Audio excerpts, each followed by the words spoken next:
First part was చాలా, ఇప్పుడు ఆ మహాభారతం సెటప్ చేసుకొని ఇప్పుడు సుమతి క్యారెక్టర్ ఏం చేస్తుందో చేసి అశ్వత్థామ అనే అతనికి క్యారెక్టర్ అంతా చేసిన తర్వాత ఇక్కడికి వచ్చాము. సో ఇదంతా అయిపోయింది. ఇప్పుడు నెక్స్ట్ మిగిలింది only Bhairava and Karna angle. So second part full అదే ఉంటుంది.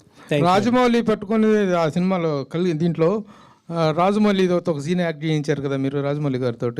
అమ్మో ఇది దొరికామంటే 5 ఏళ్ళు అయిపోతారా బాబాయ్, బుక్ అయిపోతామని చెప్పేసి. ఇప్పుడు ఎన్ని సంవత్సరాలు మీరు బుక్ చేయబోతున్నారు ప్రభాస్ని? ఇది మనం ఎవడే సుబ్రహ్మణ్యం 10th యానివర్సరీ సందర్భంగా మనం ఇక్కడ హ్యాపీగా మాట్లాడుకుంటున్నాం. నాదేముంది సార్, నాది మధ్యలో జాతిరత్నాలు ప్రొడ్యూస్ చేసుకున్నాను హ్యాపీగా. ఇంకా కొంచెం టైం ఉంటే జాతిరత్నాలు 2 ప్రొడ్యూస్ చేసుకుంటాను.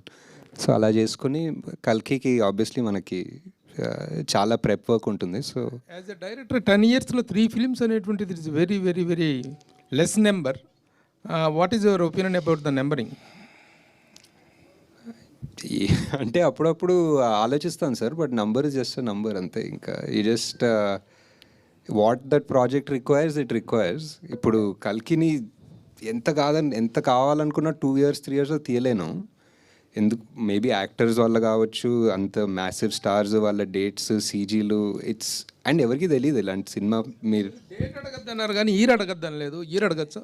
ఇయర్ కూడా అడగండి.